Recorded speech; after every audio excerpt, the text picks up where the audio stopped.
Episode of Sports in the Mitten, powered by Mr. Spots in Ann Arbor. I'm your host, Adam Biggers.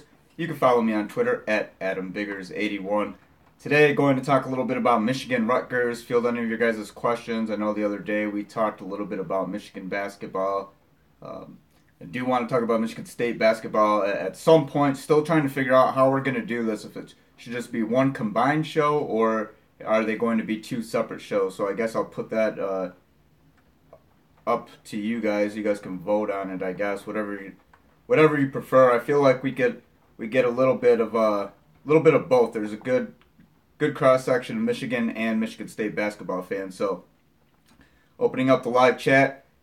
You want to join in if you want to talk about anything Michigan versus Rutgers, one-on-one matchups. Been kind of going over some Rutgers stats today. So I'm going to take this time real quick to tweet the live link.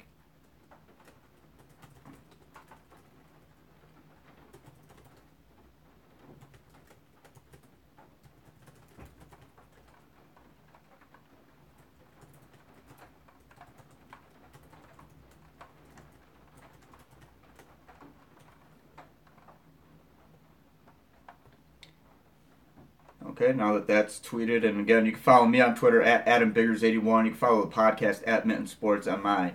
Leoism says, any weather concerns for the game tomorrow? I haven't checked, actually, the weather. I know there's some little bit of rain right now. I think if the rain's supposed to just kind of be spotty and clear through. I know this was the tail end of kind of a big mass that was swirling over Michigan. That's a good question, Leoism. I'll actually look. It is a noon kickoff tomorrow against Rutgers homecoming, for those who don't know. And I've been seeing all over the internet, you can actually get tickets cheaper than the price of the ticket. So tomorrow's forecast: Ann Arbor, 45 degrees, 10% precipitation, 69% humidity, wind 12 miles per hour. Doesn't look like any rains in the forecast. Looks probably going to be kind of cool around game time, about 40 degrees. But other than that, no rain in the forecast, according to weather.com. So hopefully that answered your question, Leo. As Mike Zabrowski says, "What's up, Adam? Glad to be here for this one. It's been a few shows. Sorry, been busy." Yeah, Mike, no problem. Like I said, I've been doing them a little bit. This week's been kind of especially impromptu, but yeah, just doing them when I can.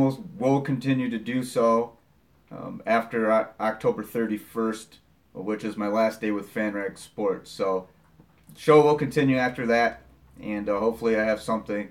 Got a little thing going right now, so hopefully we'll be able to talk about something in November. So anyway, Frank Lucas says, any chance Peter sees the field for a good amount of reps? Well, Frank, define good. He's not going to start, but define good. If this game goes the way that I think it's going to go, and we're talking about this Wednesday predictions, I think that Michigan, if Michigan's offense has anything, I mean, it has everything to prove. If there's anything in there, any high power, any of these expectations we all had when Pep Hamilton became the passing game coordinator, they have to show it against Rutgers. So I'm expecting, and I think maybe I'm going out on a limb, but I have to believe that if it's going to happen, it's going to happen Saturday. 42-13 Michigan over Rutgers. And if that is the case, then yeah, I can see Brandon Peters probably, fourth quarter. I mean, it all depends. I mean, if this is a game where Michigan gets up, like 31-0 at halftime, I mean, we might see Brandon a couple series into the third quarter. I mean, it's really a judgment call. I think Jim Harbaugh has said this week, Tim Drevno has said this week that Brandon is one play away. So, I mean, that's if you're Brandon Peters, you obviously want to hear that. And, everybody's saying that he's a leader in practice. He looks good in practice. I mean, I don't think the players are going to say, well, you know what, hey, John O'Corn's just way better than Brandon Peters. I mean, you guys don't understand.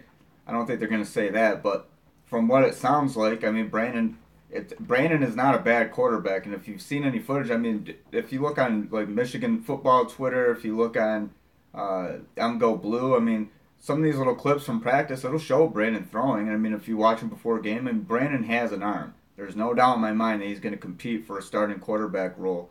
But at the same time, pardon me, with Wilton Spate's future unknown, guys, and I just wrote this column, this one posted yesterday. I have something coming up on special teams today on fanragsports.com.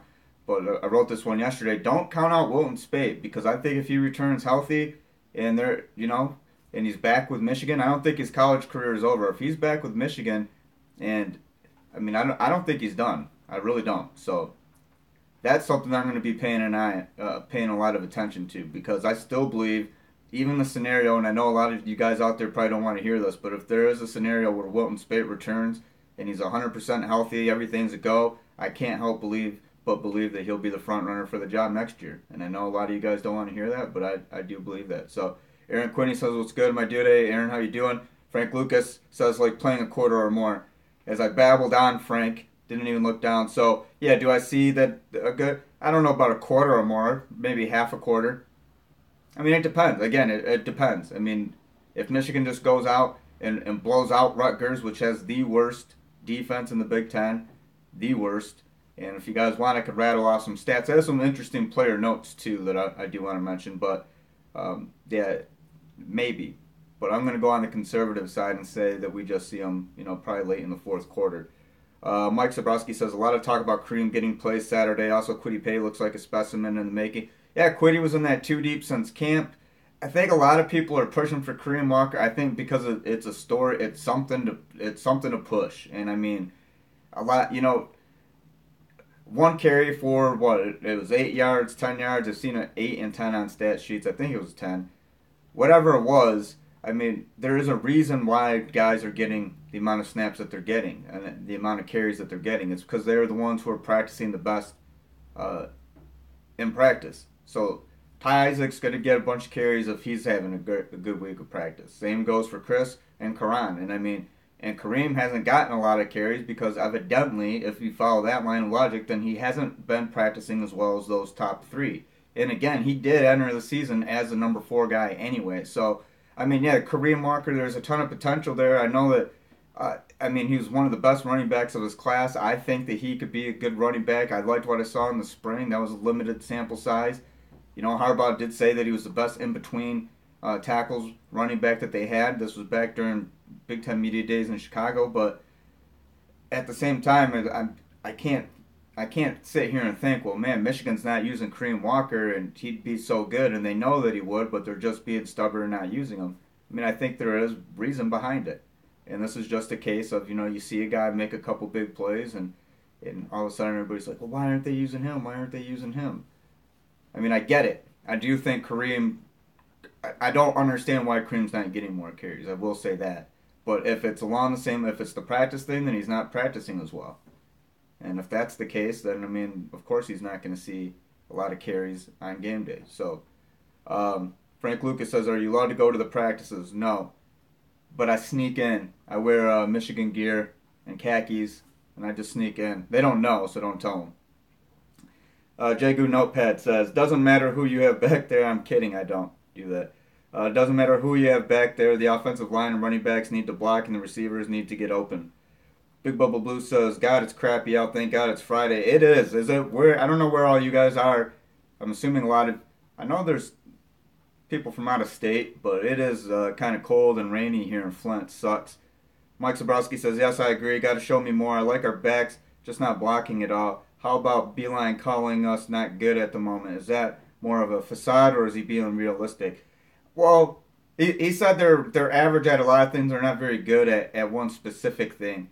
It's the preseason. They've had like 16, 17 practices now. They had 16 as of Wednesday. So let's just say they've had 17 practices so far. I don't know what you expect to have at this point in the season without even seeing them take the court against competition. So, you see them, inter-squad and that kind of stuff. But is a facade?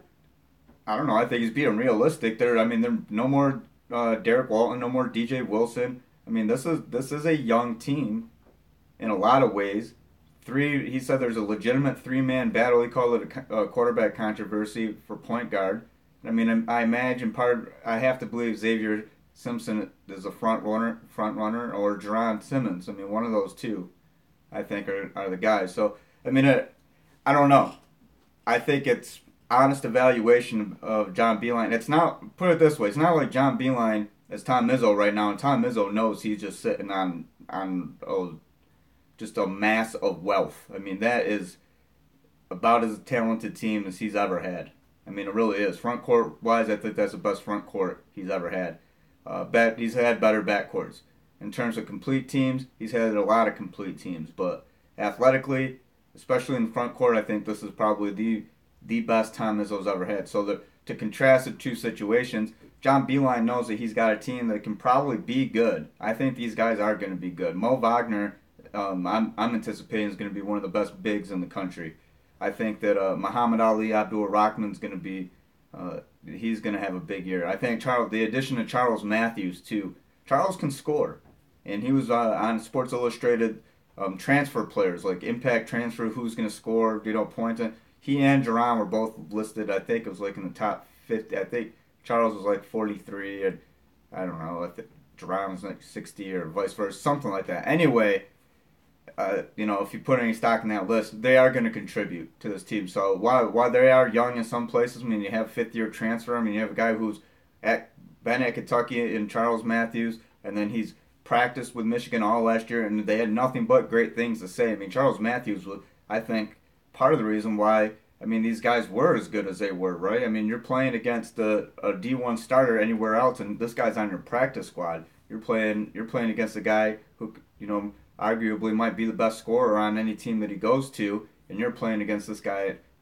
He's on practice squad. So, I don't know. I like the potential with Michigan basketball. I think it's not as defined as what we see with Michigan State basketball, but that makes it kind of fun, part of the fun, I think. I think the Wolverines will be good this year. I do. I think they'll be a tournament team. Sean Holt says, what's up, Adam? Hey, Sean. Frank Lucas says, didn't a recruit decommit recently? I know everybody's talking about Emil. He didn't refute the claim last time that I saw. Latest news, I don't know if he has officially decommitted. I think, doesn't he have an official visit still? Or if he schedules that visit, then that basically means he's decommitting. And I believe that's tomorrow.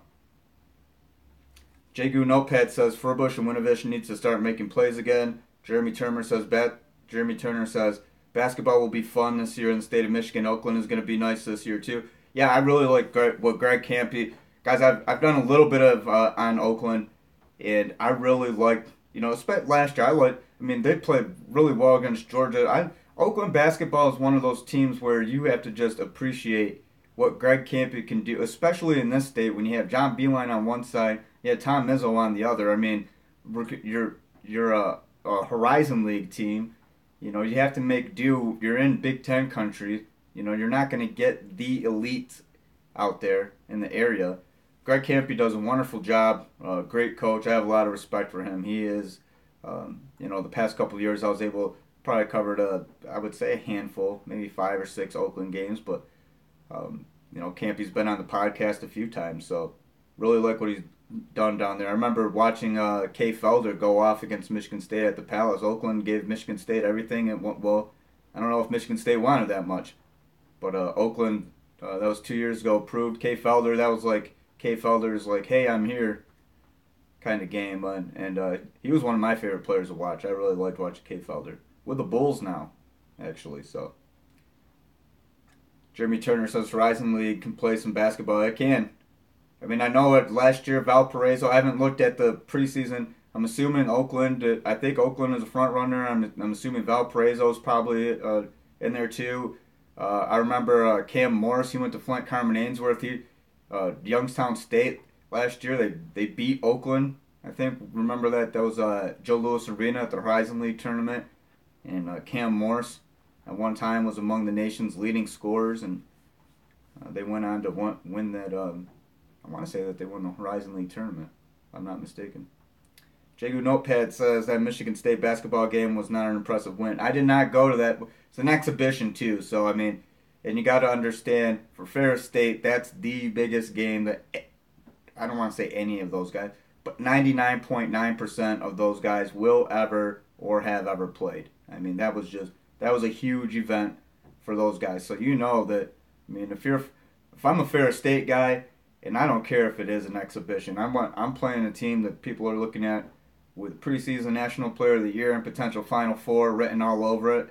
Well, should be Final Four written all over it. I think it would be.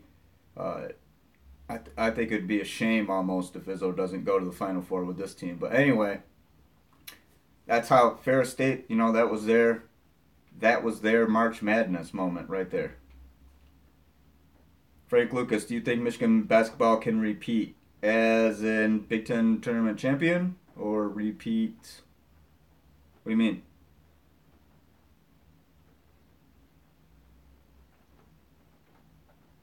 I mean, it's super early to say for Big Ten. I just don't see anybody beating Michigan State in the Big Ten tournament. I don't. I mean, to me, it's Michigan State and everybody else in the Big Ten this year. But, but, John Beeline's a pretty good tournament coach, isn't he? But nobody gave Michigan a shred of a chance going in that Big Ten tournament last year. I did. For all those people, I want to pat myself on the back right now. For all those people who were screaming "Fire Beeline," you know who you are in January. After a pretty slow Big Ten start, John Beeline can't recruit. What's up with the player development? They're not good. Blah blah blah blah. And then, bam, it happened. And I think when that happened was the Ohio State, Michigan State, back to back. That's what happened for him. Frank Lucas says somehow Wisconsin's always got a decent team. Wisconsin, I mean, that's a program. Wisconsin, I mean, look at Wisconsin basketball and football. I mean, Wisconsin is like the most consistent team in the Big Ten when it comes to men's basketball and football. And if it isn't, then, well, I mean, Michigan State's been pretty consistent lately. Who else? That's probably about it. Wisconsin, Penn State to have. Yeah, I would say so. Wisconsin, Penn State. Anyway, Big Bubble Blue says beating Louisville was awesome. Marcel Wood says we have to see how fundamentally sound Wisconsin basketball team is. Always fundamentally sound. Jagu Notepad says Wisconsin also tops in cross country. And you know, I always wondered because like Wisconsin doesn't have a baseball team. Purdue doesn't have a baseball team. Northwestern does, but not all the it's weird, you know, when you look at Big Ten sports, not every school has it, and you'd be surprised in some of the Big Ten, like with cross country, you know, there's really good Big Ten programs. Women's volleyball, I think, Penn State's really good. You know, there's like Big Tens, in terms of just sports overall, the Big Ten is definitely one of the best conferences in college sports. Bar none. When you look top to bottom, I mean, you include like all the swimming, gymnastics, rowing, pistol, all that stuff. Big Ten's winning a championship in something every single year. Jeremy Turner says Wisconsin can get the best players from their state. Michigan and Michigan State have to battle for Big Ten players in one state. That's a good point. Cameron Clark says Wisconsin doesn't have baseball. No. Neither does Purdue. I'm trying to think. There's Big Ten teams that do have baseball. Michigan, Michigan State, Ohio State. Penn State, Indiana, Illinois, Minnesota, I think. Now I'm curious. I want to pull this up. Not every team has baseball. And I know that Wisconsin does it.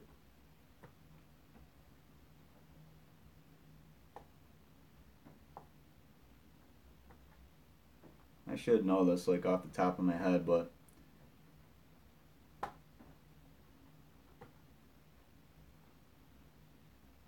I know Iowa does, Maryland does. Okay, these are the baseball teams in the Big Ten. Nebraska, Michigan, Minnesota, Iowa, Maryland, Indiana, Northwestern, Purdue. Okay, Purdue does have baseball. Never mind. Michigan State, Illinois, Ohio State, Rutgers, Penn State. So everybody but Wisconsin.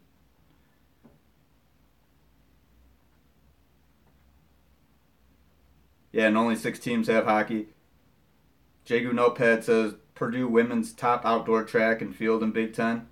Also, fantastic engineering school. You didn't say Minnesota. Yeah, Minnesota's got a team. Everybody but Wisconsin. I'm curious as to why.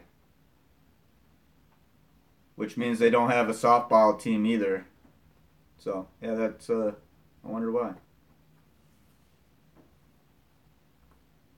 I gotta admit, I mean, Wisconsin's cool. I mean, Minnesota's cool, but Michigan is too. I mean, there are a lot of disadvantages. I mean, that's why I see all the really good college baseball teams. I mean, you have, California, Florida, I mean, ACC, ACC, SEC country, Big 12, warm weather states for the most part. Michigan baseball is pretty good, though, and signed Eric Bakich to a 5-year extension. Eric Bakich has done a lot for Wolverines baseball. And this past year, they just had a school record draft class, 11 guys. I think like every draft eligible, there was only one guy, I believe, who was draft eligible and didn't get drafted, and that was Jackson Lamb, left-handed relief pitcher. He had been drafted 3 times before he had been drafted out of high school. I know guys who played against him and played with him. A little bit younger than me, obviously, but people who I've met through baseball, a couple former Mott guys know him and things like that. So,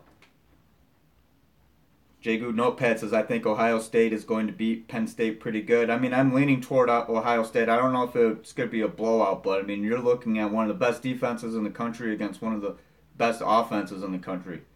What, Ohio State averages like 47 points per game, something like that. Jeremy Tinner says you would love covering baseball in Florida, Adam. They take it serious. Yeah, oh yeah, I've covered a little bit of Michigan baseball.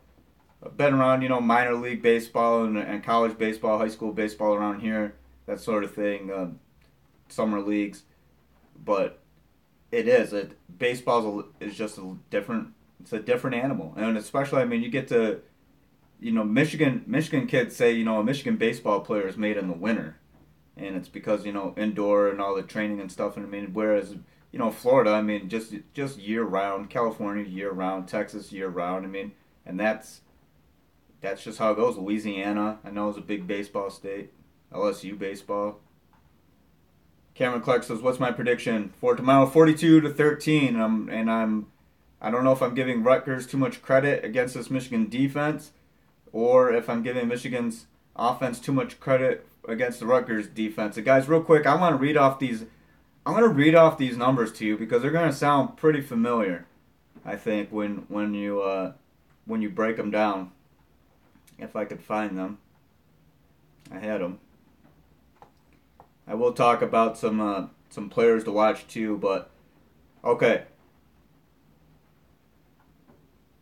This is what I really wanted to point out.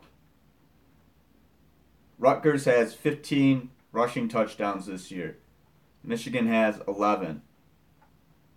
Rutgers has 5 passing touchdowns this year. Michigan has 4. So you guys remember what I've been saying about, show me another team with 15 total touchdowns that's won 5 games. I mean, and obviously Michigan's defense has helped out. Rutgers doesn't have really great defense at all. But I mean, I'm looking at some of these numbers and I'm like, these are pretty comparable to what you see at Michigan. 4.7 yards per play for the Scarlet Knights. I think Michigan's at what is it? Total offense 5.2. So you're looking at a half a yard difference. I mean, if you want me to rattle them all off, I will. But if you don't, just take my word for it. I've been comparing these stats all day and very comparable. If you just show numbers side by side, and unless you are very familiar with all, or know a couple particular stats that make Michigan's jump out over Rutgers, you probably wouldn't be able to differentiate the two sets of numbers. I mean, they are offensively, they are that close, which is, in a way, kind of sad to say when you on paper, at least offensively, Michigan and Rutgers match up. It's really hard to give a stark advantage to either offense. I give Michigan the benefit of the doubt. Rutgers beat Purdue. Wow, yeah, and Illinois. Frank Lucas says, I don't expect a blowout. Rutgers just beat Purdue. Yeah, 14-12. Cameron Clark says, I don't know if they score that much. 13 points. Basically, Cameron, I'm looking as it's going to be a reversal for Michigan. What happened against Penn State? Take it out on Rutgers. And one thing I do think, though, maybe a special teams play. If Janarian Grant plays, if you remember, 2 years ago, he had that 98-yard kickoff. Michigan still won. Kickoff return for touchdown. Michigan still won 49-16. Remembers that Jake Rudock was quarterback. Janarian Grant went 98 yards. If he does play, he's practiced this week, so I think he'll be a big player for them. And maybe if Rutgers can get some kind of special teams action like that, Janarian Grant with a touchdown, and maybe scrape out a touchdown. I don't know, but 13 might be generous. But I mean, they did score. I mean, they scored 35 against Illinois, 35-24. Cameron says 30-7 Michigan. Guys, it is a home game. Who wants to, I know someone out there wants a half steak or a half chicken sandwich from Mr. Spots, 808 State Street in Ann Arbor, MrSpotsAnnArbor.com. So, the closest, or if you're dead on, the first one, you'll win one. So, Cameron Clark says 30-7. That's his prediction. Let's see your guys' predictions, guys. I'm going 42-13. I'm expecting to see the most offensive output from Michigan that we've seen all season, and the most that we will see all season. Because if this isn't the game to do it, then it's not going to happen. Jagu Notepad says, if Wisconsin's quarterback is a pocket passer, Alex Hornibrook, Michigan will dominate. The option runs by the quarterback gives Michigan problems. Big Bubble Blue says 28-13. Michigan. Jagu Notepad says offensive line needs to make plays. There's no leadership in this team. Marcel Woods, 24-14. Marcel, you're scared to predict any more than that, aren't you? You want to predict more than that, Marcel. I know you do. Just do it. Just dive head first, Marcel. I went 42-13. I just did it.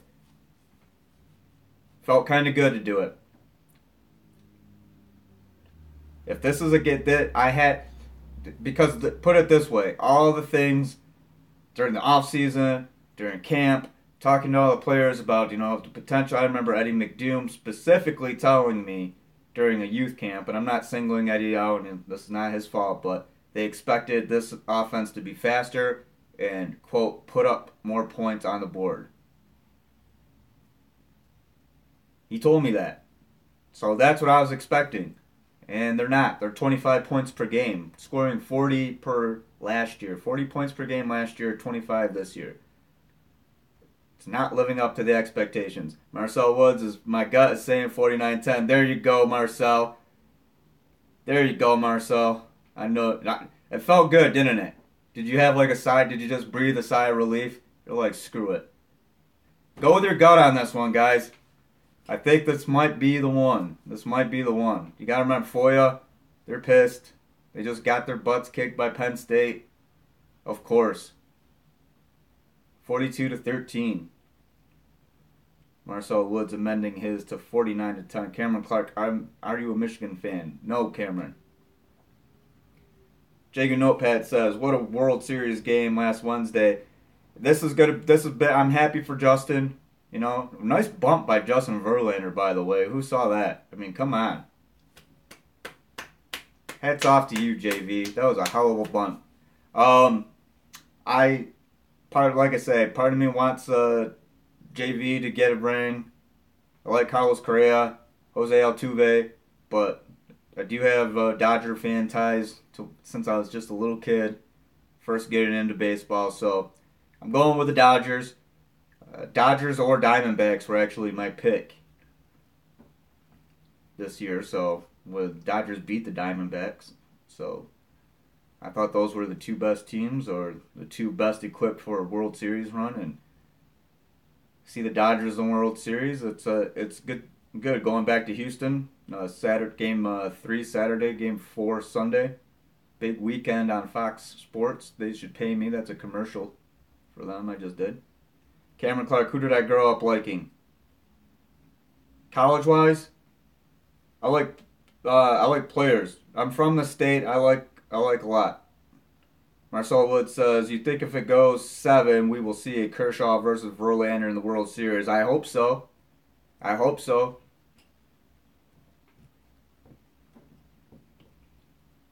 That would be, I mean, and tell me that would not be just that. That'd be a baseball fan's dream, right there. That, I mean, to me, Clayton Kershaw, Justin Verlander, Game 7. Verlander still wearing orange and blue, so you can pretend that he's a Tiger. Big Bubba Blue says Verlander, yeah, that wouldn't be bad. No, I agree. Rock City's here. Jagu Notepad says Verlander is one lucky guy in more ways than one. Justin Verlander leads a charmed life, doesn't he? One of my favorite Detroit athletes ever. One of my favorite. First ballot Hall of Famer. I mean, the AL MVP, Cy Young Award. I mean, you look at that stretch again. I talk about this at 11 to like 14, 15. There was not a better pitcher in baseball.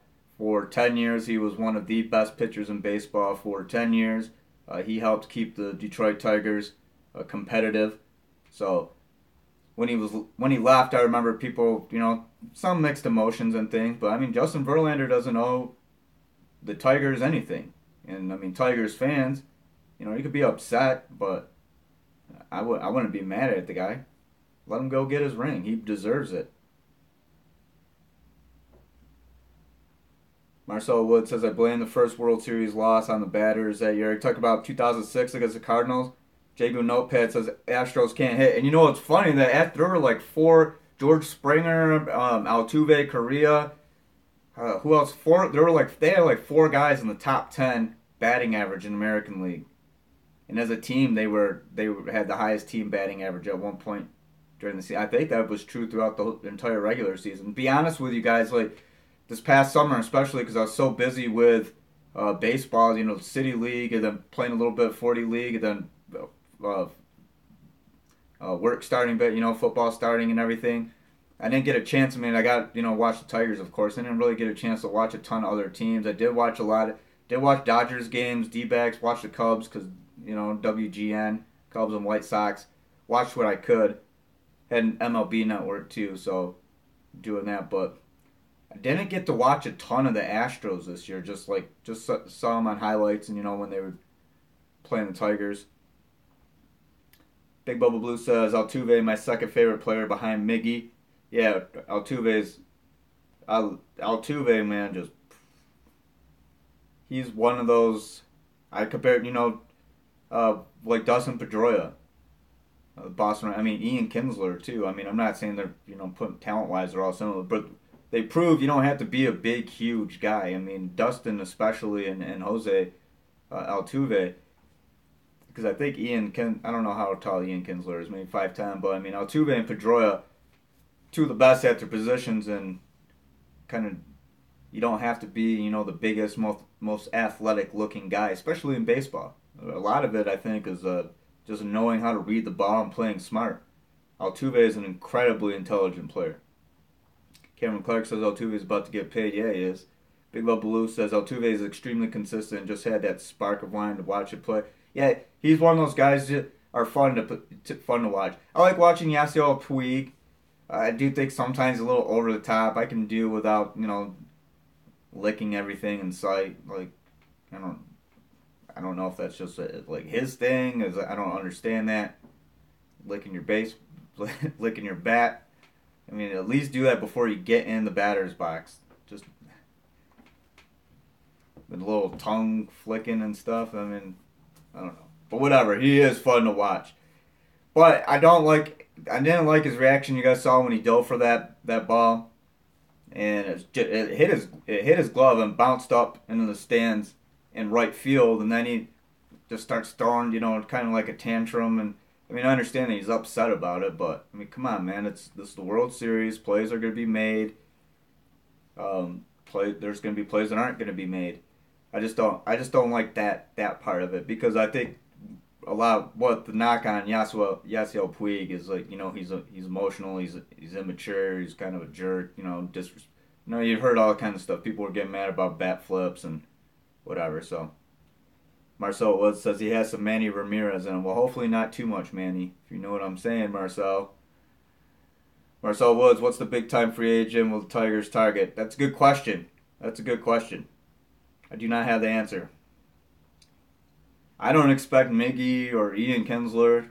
I mean, this is. It's going to be a few years, I think, before the Tigers are good again. I mean, this is just kind of a. Rebuild. I was like, I don't want to use the word rebuild. I hate that. Everything. It's a rebuild. It's a re-gut. Start from scratch. Gotta have the homegrown talent. That they got lucky, you know. I mean, landing a guy like JD Martinez. JD came up in the Houston Astros system. I mean, Big Bubba Blue says, love how Puig was on cover of MLB Show and then got sent to the minors. Tigers should have waited before hiring the manager. Jago, I liked Ron Gardenhire a lot like 3 years ago. I really did. I still like the hiring of him, but I'm like, okay, well, it's Ron Gardenhire 3 years ago. Can you maybe put a little, I don't know how much, maybe, how calculated of a move was this? I don't cover the Tigers. That'd be probably a better question for a Tigers beat writer. But I'm wondering really how much time went in it. It's not like the Detroit Tigers are, pretty good job. One of the better. If I'm a coach or a manager, you know, um, I have to look at Detroit Tigers as one of the better jobs in the American League. And why not? I mean, facilities, you have a huge fan base, good team, has been a good team, for the past 10, 11 years. Justin Verlander was a rookie at 2006 World Series. The beginning of it all, kind of. Cameron Clark, how are the prospects that we got for Verlander? A bunch of guys that I had never heard of. And again, I'm not like a minor league I'm not like a prospect guru. I spent a ton of time with Michigan State football. So when it comes to at least like the past, couple of years at least, I'm not as knowledgeable as I would like to be. So I might have some extra time though to study up on baseball. Who knows? I'm more of in like a casual fan mode, like, you know what I mean, with baseball. Just I like to watch a lot of it. Still love to play it. Always will.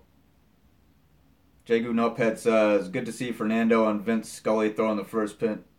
Yeah, Vin, that is and I'm trying to remember who had the high Vin cleats. Was that Jock Peterson?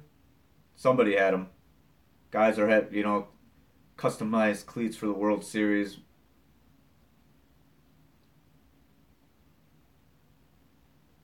I remember.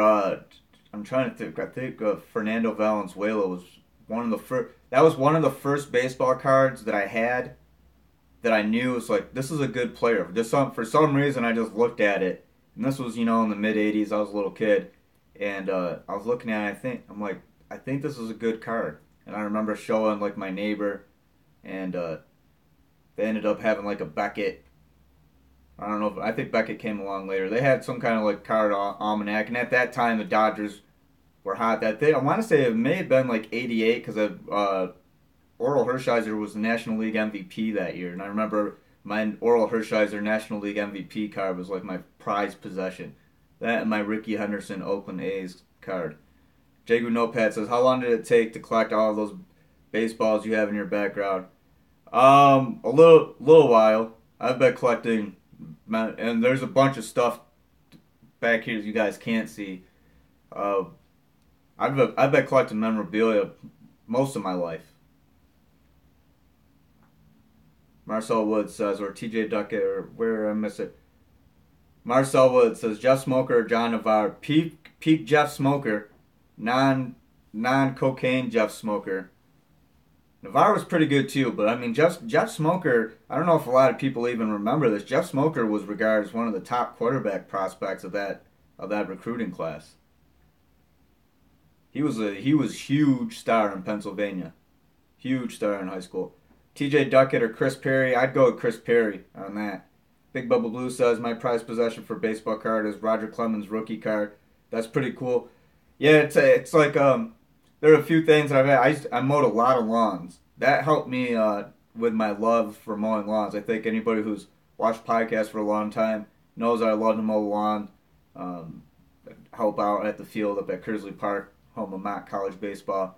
So I keep mine looking like a try to make it look like a infield, cross cut it, whatever. I don't have many hobbies outside outside of work, so but yeah, I really enjoy collecting stuff. It's fun. Any other questions, guys? Let me go over these Rutgers players comparisons because we're going on 40 minutes. Real quick, guys, I think that you need to watch Trevor Morris. He's a linebacker. He's their leading tackler with 57. And my computer's being slow. Deontay Roberts, another linebacker. KJ Gray, defensive back. Ross Douglas. Who remembers Ross Douglas, guys? He's now a fifth-year senior. He used to play at Michigan, linebacker, and he's actually one of their better defenders. And he had 3 tackles against Illinois, 3 tackles against Purdue. He's had pretty good. He's got 3 pass breakups on the season and a quarterback hurry. So Ross Douglas is finishing up well at Rutgers. Another guy, I thought that we'd end up seeing him because Amir Mitchell, you remember he was part of that 16 class and then transferred. Just couldn't follow the rules at Michigan. He, at Rutgers, ACL injury. At the beginning of the summer, he was on track to recover. He's going to be back, and I thought Amir Mitchell was going to be a pretty good player. He's got all the physical tools. Just got to get his stuff together. Well, Rutgers ended up actually having his brother transfer there, grad transfer, basically to watch over Amir, to keep him out of trouble, I guess. They used the term mentor, so whatever. I'll say keep him out of trouble. They could say it's mentoring. Anyway, his brother Damon is one of the team's leading receivers. 9 catches for 122 yards. Janarian Grant, 16 catches for 167 yards. He's obviously the one to watch. Jerome Washington too, their tight end. And in the middle of the season, after they started 1-3. Their O-line was horrible. Started getting together a little bit, using the tight end. Changed quarterbacks. Went from Kyle Bolin to I can never say his name right. Giovanni Rosinio. He's from Macomb Township. So going with him. So basically, wide receivers you want to watch out for. Janarian Grant if he plays. Jerome Washington, tight end. Damon Mitchell, that's Amir's big brother. DeCoven Bailey. And Raheem Blackshear, here's the running back. Their leading rusher. Raheem's pretty good. He's got 107. And Gus Edwards, too. Gus Edwards, 107 attempts for 507 yards. Raheem's got 30 carries for 220 yards. So, I mean, Rutgers probably going to try to run the ball a little bit. I don't think they're going to pass it. Lavert Hill's having an incredible year. Michigan's secondary isn't as bad as what it looked like against Penn State. And I don't imagine Giovanni Rosinio really having any time to throw the ball. So, Jeremy Turner, Ross Douglas, linebacker for Michigan. Yep, that's correct. Rutgers as their running back for Michigan. I don't know. Let me check. Which one? Raheem Blackshear or Gus Edwards? Gus Edwards is from Staten Island. Or Robert Martin, I think, might be the one you're thinking of. Nope. No. Nope. Just Amir. As far as I know, Amir Mitchell transfer. He's not from Michigan. He's from New Jersey. And then Ross Douglas. And Ross is from Ohio, but he went to Michigan initially and then transferred. Big Bubba Blue says we have tons of New Jersey players and Rutgers takes our rejects. LOL. Cameron Clark says Douglas used to be a running back. Yes, he did. J.U. Notepad says Brett Hawkins' Viper is going to make a difference. Jeremy Turner says got to go take care. Adam, keep the podcast coming. Any other questions, guys? I'm going to get going too. I have a couple things to do. Tomorrow versus Rutgers. That'll be my last covering my last Michigan football game. My last game in general for FanRag Sports. So again, thanks to all you guys for reading my stuff on FanRag Sports. Hopefully I have something to announce coming up relatively soon. But in the meantime, I will continue the podcast as much as possible. Be sure to follow me on Twitter at AdamBiggers81 because even if I'm not an official media member, I'm still going to tweet about sports and have discussions about sports because that's pretty much all I know how to do. So, Follow me on Twitter at AdamBiggers81. Find Sports in the Mitten on Facebook. Sports, just search Sports in the Mitten, and that's about it, guys. Appreciate you watching. Have a great Friday. Have a nice weekend. If you're going to the game tomorrow, have a good time. And I know that I will, because I do expect, at least if there's going, like I said, I keep saying this, and I'm going to end it on this. If Michigan has any firepower within this offense, it's got to show tomorrow. That's the bottom line. So thanks for watching, guys. I'll catch you next time.